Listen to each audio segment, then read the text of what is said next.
긴급입니다. 지금 이 영상을 넘기시면 매달 30만 원 넘게 받을 수 있는 돈을 그냥 날릴 수 있습니다. 2026년 기초연금 65세만 되면 자동으로 받는다고 생각하셨죠? 그게 아닙니다. 지금 이 순간 여러분 통장에 찍힌 기록 하나가 10년간 받을 수천만 원을 송두리째 날려버릴 수 있습니다. 더 기가 막힌 건 이겁니다. 나보다 훨씬 잘 사는 것 같은 옆집 할머니는 매달 연금 받는데 근근히 살아가는 내가 탈락한다는 황당한 일이 실제로 벌어집니다. 왜 그럴까요? 바로 지금부터 그 비밀을 하나하나 파헤쳐 드리겠습니다. 이 영상 끝까지 보시면 여러분도 모르게 연금 갉아먹는 무서운 함정을 피하고 심지어 이미 탈락했던 분들도 다시 살려낼 수 있는 실전 전략까지 모두 알려드립니다. 지금 바로 구독과 좋아요 버튼 눌러주세요. 이 몇 분의 영상이 여러분의 남은 노후를 든든하게 지켜드릴 수 있습니다. 끝까지 들으시고 이 정보 놓치지 마세요. 2부 충격의 진실. 왜 나는 떨어지고 옆집은 받을까? 주민센터에서 탈락 통보받고 가장 많이 하시는 질문이 이겁니다. 말도 안 돼요. 내 친구 정 씨는 나보다 훨씬 잘 사는데 받고 나는 월세 살면서 이렇게 힘든데 왜 나는 안 된다는 겁니까? 여러분 잘못이 아닙니다. 담당 공무원이 미워서도 아닙니다. 바로 정부가 쓰는 계산법이 우리 상식과 완전히 다르기 때문입니다. 핵심 키워드는 딱 하나. 소득 인정액. 이게 뭐냐면요. 통장에 실제로 찍히는 돈이 아닙니다. 정부가 만든 특별한 공식으로 계산한 가상의 소득입니다. 2024년 기준 이 금액이 혼자 사시면 월 228만 원, 부부면 364만 8천 원 이하여야 합니다.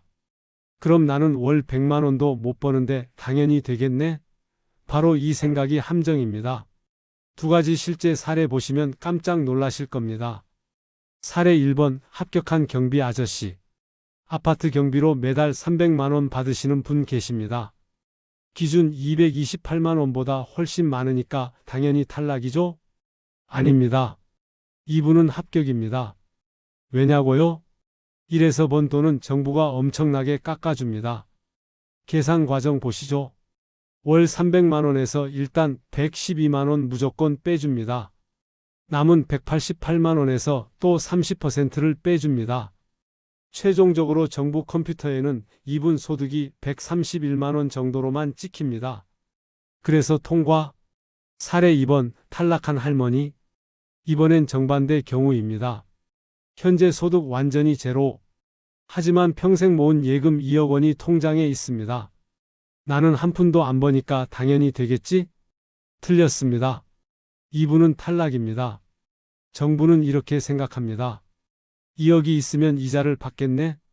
그래서 실제 이자랑 전혀 상관없이 연 4%의 가짜 이자를 강제로 계산합니다. 소득이 0원인데도 통장 잔고 때문에 기준을 넘어버립니다. 이해되시나요? 이래서 300만 원 벌면 눈 감아주고 가만히 있는 2억 원은 눈에 불을 켜고 찾아냅니다. 그리고 또 하나 잊지 마세요. 기초연금은 무조건 부부 합산입니다. 내가 빈털터리여도 배우자 통장에 돈 있으면 두 사람 거 몽땅 합칩니다. 내 것만 봐달라는 통하지 않습니다. 이게 바로 기초연금 계산의 냉혹한 현실입니다. 3부 연금 날리는 무서운 함정 10가지. 이제부터가 진짜 중요합니다. 탈락 통보받고 땅을 치며 후회하는 분들이 실제로 뭘 잘못했는지 아십니까? 범죄를 저지른 것도 아니고 투기를 한 것도 아닙니다. 가족이니까 혹은 귀찮아서 한 지극히 평범한 행동들이 결정타가 됩니다. 지금부터 말씀드리는 10가지만 피하셔도 연금 받을 확률이 확 올라갑니다. 함정 1번 자녀 도와주다 당하는 일. 실제 사례입니다. 아들이 이사가면서 보증금 1억을 딱 일주일만 엄마 통장에 맡겼습니다. 그런데 이게 문제가 됐습니다. 정부 컴퓨터는 사정을 모릅니다. 통장에 1억 찍힌 순간 할머니 재산으로 등록됩니다. 일주일 후 아들이 찾아가도 이미 늦었습니다. 재산을 자녀에게 증여했구나 이렇게 찍힙니다. 일주일 도와준 것이 1년 넘게 연금 못 받는 비극으로 이어집니다. 함정 2번 차명 계좌의 배신. 연금 받으려면 재산을 줄여야지. 이렇게 생각하고 5천만 원을 딸 이름 통장에 넣어둡니다. 통장이랑 도장은 본인이 보관하고요. 완벽하다고 생각하시죠? 천만에요. 정부는 돈의 흐름을 다 추적합니다. 누가 실제로 그 돈을 관리하는지 금방 들통납니다. 결국 다시 본인 재산으로 환원되고 연금 탈락은 기본, 금융실명법 위반으로 과태료 폭탄까지 맞습니다. 함정 3번, 자녀에게 싸게 판 집, 시세 5억짜리 아파트를 아들에게 3억에 팔았습니다. 잘 살라는 마음으로 싸게 준 겁니다. 그런데 정부는 이렇게 봅니다. 차액 2억은 증여네? 더 기가 막힌 건 이미 팔아서 내 손에 없는 그 집의 가치 2억 원이 전산상으로는 여전히 내 재산으로 남아 있습니다. 집도 없는데 재산은 있는 황당한 상황. 함정 4번, 깜빡한 사업자 등록. 3년 전에 치킨집 접었는데 폐업 신고가 귀찮아서 안 했습니다. 어차피 장사 안 하니까 상관없다고 생각했죠? 큰일 납니다. 사업자 등록 살아있으면 실제 소득 0원이어도 사장님은 돈 벌겠지? 이렇게 판단해서 추정 소득 월 20에서 40만 원을 임의로 매깁니다. 빈털털인데 서류상 부자 만들기. 함정 5번, 비싼 차의 저주. 중고차 시장에서 4,500만 원짜리 좋은 차 발견했습니다. 은퇴 기념으로 한 번쯤 타보자 이게 독이 됩니다. 차량 가격 4천만 원 넘으면 그 차는 이제 이동수단이 아닙니다. 움직이는 재산으로 분류돼서 소득 인정액이 급등합니다. 고급차 탄 대가로 연금 제로. 함정 6번, 급할 때 깬 보험. 수술비가 급해서 저축보험 해약하고 환급금 3천만 원 받았습니다. 병원비로 쓰려고 찾은 돈인데 정부는 이걸 일시소득으로 봅니다. 갑자기 소득 폭증한 것처럼 계산돼서 매달 나오던 연금 그 자리에서 중단됩니다. 함정 7번, 자녀 통장 대리 관리. 미국 사는 아들 통장을 대신 관리하면서 거기서 생활비, 공과금 다 냅니다. 아들 명의지만 실제로는 내가 자유롭게 쓰는 돈. 이것도 들통납니다. 실질적 소유자는 할머니네. 그 통장 잔고 전부 할머니 재산으로 계산됩니다. 함정 8번, 몰래 받던 월세. 작은 방 하나 월 30만 원에 세놓고 세금 신고 안 했습니다. 이 정도야 누가 알겠어? 세입자가 연말정산 때 월세 공제 신청하는 순간 국세청 전산에 자동 등록되고 바로 연금공단으로 통보됩니다. 숨긴 소득 발각. 함정 9번, 증거 없는 변명. 3년 전 집 판 돈 1억 원 다 썼다고 말합니다. 빚 갚고 병원비 쓰고 생활비로 다 썼어요. 하지만 증거가 없습니다. 영수증도 없고 확인서도 없으면 정부는 믿지 않습니다. 그 돈 지금도 장롱 속에 숨겨놨겠지? 이렇게 판단합니다. 10번, 효도가 부른 비극. 성공한 자녀가 강남 20억짜리 아파트에 부모님 모시고 삽니다. 무료로 살게 해드린 겁니다. 효도죠? 그런데 정부는 다르게 봅니다. 시가 6억 넘는 고가주택에 공짜로 살면 월세 안 낸 만큼 이득 받네? 이렇게 계산해서 무료 임차 소득 월 130만 원을 만들어냅니다. 효자 아들 만나 연금 날리는 아이러니. 듣고 보니 가슴이 철렁 내려앉으시죠? 하지만 걱정 마세요. 아직 늦지 않았습니다. 사부 역전의 비법. 이렇게 하면 됩니다. 앞에서 들으신 것 때문에 나는 이미 틀렸어 포기하셨나요? 절대 그러지 마세요. 꼬인 실타래도 푸는 방법이 있습니다. 지금부터 알려드리는 5가지 전략만 따라 하시면 막혔던 연금의 길이 활짝 열립니다. 전략 1번, 부부 재산 싹 다 점검하라. 이거 정말 중요합니다. 기초연금은 철저하게 가구 단위입니다. 내가 빈털터리여도 배우자 명의로 작은 땅 1평, 비상금 통장 하나만 있어도 탈락할 수 있습니다. 신청하러 가기 전 반드시 부부 두 사람의 모든 재산을 투명하게 합산해서 우리 집 전체가 기준에 맞는지 확인하세요. 전략 2번, 5년치 영수증 사수하라. 정부는 현재만 보는 게 아닙니다. 과거 5년간 금융 거래를 싹 다 뒤집어 봅니다. 그 기간에 집을 팔았거나 큰 돈을 쓰셨다면 생활비로 썼어요. 말만으로는 절대 안 믿습니다. 병원비 영수증, 빚 갚은 확인서, 장례비 지출 내역 이런 증거 서류를 꼭 챙기세요. 영수증 하나가 여러분 연금을 지킵니다. 전략 3번, 4천만 원 넘는 차 과감히 정리하라. 자동차가 연금의 최대 적이 될 수 있습니다.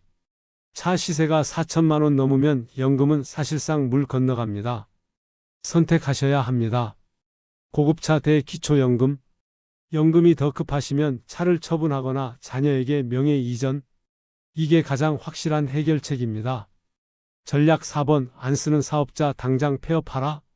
장사 접은 지 3년 됐는데 사업자 등록증만 남아있는 분들 많으십니다. 귀찮아서 안 하셨죠?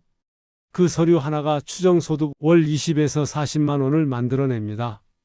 지금 당장 세무서 가서 폐업 신고하세요. 서류 한 장 없애는 게 소득을 영원으로 만듭니다. 전략 5번. 자녀 통장 절대 건드리지 마라. 차명계좌 위험합니다. 정부는 통장 명의가 아니라 누가 실제로 돈을 관리하는가를 봅니다. 자녀 이름 통장에 내 돈 넣어두고 내가 관리하면 결국 다 들통나고 연금 탈락은 물론 과태료까지 맞습니다. 깔끔하게 정리하세요. 5부 똑같은 1억 이렇게 관리하면 연금 받습니다. 여기서부터가 진짜 꿀팁입니다. 같은 재산이라도 어떻게 관리하느냐에 따라 하늘과 땅 차이입니다. 지금부터 알려드리는 3가지 요령만 제대로 실행하면 탈락 위기에서 벗어나 연금 통장 손에 쥘 수 있습니다. 요령 1번. 목돈은 쪼개서 이름표 달아라. 예를 들어 1억 원 있다고 칩시다. 이걸 한 통장에 몽땅 넣어두면 정부가 봤을 때 돈 많네? 여유롭네? 재산으로 딱 찍힙니다. 대신 이렇게 하세요. 생활비 통장 2천만 원, 병원비 비상금 1천만 원. 이런 식으로 용도별로 나누고 실제로 그 용도대로만 사용합니다. 그럼 증명이 쉬워집니다. 이건 묶어둔 재산이 아니라 당장 먹고 살려고 쓰는 돈이에요. 설득력이 확 달라집니다. 요령 2번. 전세금 크면 반전세 고려하라. 전세 보증금 3억 원 사시는 분 계시죠? 내 집도 아닌데 그 3억 전부 내 재산으로 잡힙니다. 소득 인정액 쭉쭉 올라갑니다. 해결책. 보증금을 5천만 원으로 낮추고 월세 내는 반전세로 전환. 그럼 매달 월세 나가잖아요? 맞습니다. 부담되죠? 하지만 계산기 두드려 보세요. 줄어든 재산 덕분에 매달 기초연금 34만 원 받게 되면 오히려 월세 내고도 이득입니다. 요령 3번. 안 될 거라 단정 짓지 말고 무조건 신청하라. 이게 가장 중요합니다. 우리 집은 재산 있어서 안 될 거야. 스스로 포기하는 거 제일 안타깝습니다. 왜냐고요? 기준액이 매년 올라갑니다. 작년에 1만 원 차이로 아슬아슬하게 떨어졌어도 올해는 통과할 수 있습니다. 그리고 또 하나, 신청하지 않으면 아무도 알려주지 않습니다. 공무원이 찾아와서 어르신 기초연금 받으세요 안 합니다. 혹시 떨어져도 괜찮습니다. 왜 안 됐는지 정확한 이유를 알 수 있으니까 다음에 준비할 방향이 보입니다. 믿져야 본전이니 지금 당장 주민센터나 국민연금공단 찾아가세요. 당당하게 신청하십시오. 6부 기초연금 안 돼도 괜찮아요. 숨은 혜택 대공개. 여기까지 다 해봤는데도 기초연금 받기 어려우신 분 계시죠? 실망하지 마세요. 아직 카드가 남아 있습니다. 기초연금 탈락이 끝이 아닙니다. 재산이 좀 있어도 집 한 채 있어도 받을 수 있는 엄청난 혜택들이 숨어 있습니다. 히든카드 1번. 주택연금. 평생 벌어서 집 한 채 샀는데 막상 쓸 돈이 없네 이런 분들 많으시죠? 주택연금이 답입니다. 어떻게 되냐면요. 내 집을 담보로 잡히지만 평생 그 집에서 안전하게 살 수 있고 매달 국가에서 연금을 월급처럼 꼬박꼬박 줍니다. 그럼 우리 자식들한테 집 못 물려주는 거 아니에요? 절대 아닙니다. 부부 두 분 다 돌아가신 후에 집값 정산해서 남는 돈은 자녀에게 100% 상속됩니다. 더 좋은 건 이겁니다. 만약 받은 연금이 집값보다 많아져도 자녀에게 빚을 절대 안 물립니다. 국가가 다 책임집니다. 최신 정보. 가입 가능한 집값 기준이 공시가 12억까지 확대됐습니다. 집 한 채로 고생하지 마시고 집을 효자로 만드세요. 히든카드 2번. 노인 일자리. 나이가 있는데 누가 써주겠어? 이렇게 생각하시면 큰 오산입니다. 희망찬 소식이 있습니다. 올해 노인 일자리가 역대 최대인 9만 8천 개로 대폭 증가합니다. 힘든 일 시키는 거 아니에요? 아닙니다. 어떤 일들이냐면 초등학교 등하교 도우미, 동네 공원 관리, 복지관에서 어르신들 말벗, 이런 가볍고 보람 있는 일들입니다. 하루 3시간, 4시간 운동 삼아 일하면 월 29만 원에서 많게는 70만 원까지 받으실 수 있습니다. 일석삼조, 돈도 벌고 건강도 챙기고 사람도 만나고. 신청 방법 엄청 간단합니다. 동네 주민센터나 복지관 가셔서 노인 일자리 상담하고 싶습니다. 딱 한마디만 하시면 친절하게 안내해 줍니다. 기초연금 못 받아도 방법은 많습니다. 7부 당신의 권리, 지금 당당하게 찾으세요. 여기까지 긴 시간 함께 해주셔서 감사합니다. 복잡했던 기초연금 조금은 정리되셨나요? 마지막으로 꼭 드리고 싶은 말씀이 있습니다. 가만히 있으면 아무도 챙겨주지 않습니다. 여러분은 평생 가족 위해, 자식 위해 헌신하며 사셨습니다. 정작 본인을 챙기는 건 늘 미루셨죠? 하지만 기초연금은 욕심이 아닙니다. 대한민국을 이만큼 키운 여러분의 땀에 대한 정당한 보상입니다. 당연한 권리입니다. 신청했다가 떨어지면 창피해 이런 생각 이제 버리세요. 떨어지는 게 창피한 게 아닙니다. 진짜 안타까운 건 받을 수 있는데도 몰라서, 귀찮아서, 부끄러워서 신청조차 안 하고 소중한 권리를 포기하는 겁니다. 지금 당장 행동하세요. 달력에 동그라미 크게 치세요. 주민센터든 국민연금공단이든 일단 문을 두드리세요. 나도 받을 자격 있습니까? 당당하게 물어보세요. 그 작은 용기 하나가 여러분의 남은 인생을 훨씬 더 따뜻하고 든든하게 만들어줄 겁니다. 이 영상이 도움되셨다면 주변에 아직 모르시는 분들께 널리 알려주세요. 그리고 구독과 좋아요 눌러주시면 더 좋은 정보로 다시 찾아오겠습니다. 2026년 복덩이 노후 시청자 여러분 평안하게 보내시길 진심으로 기원합니다. 지금까지 시청해 주셔서 감사합니다.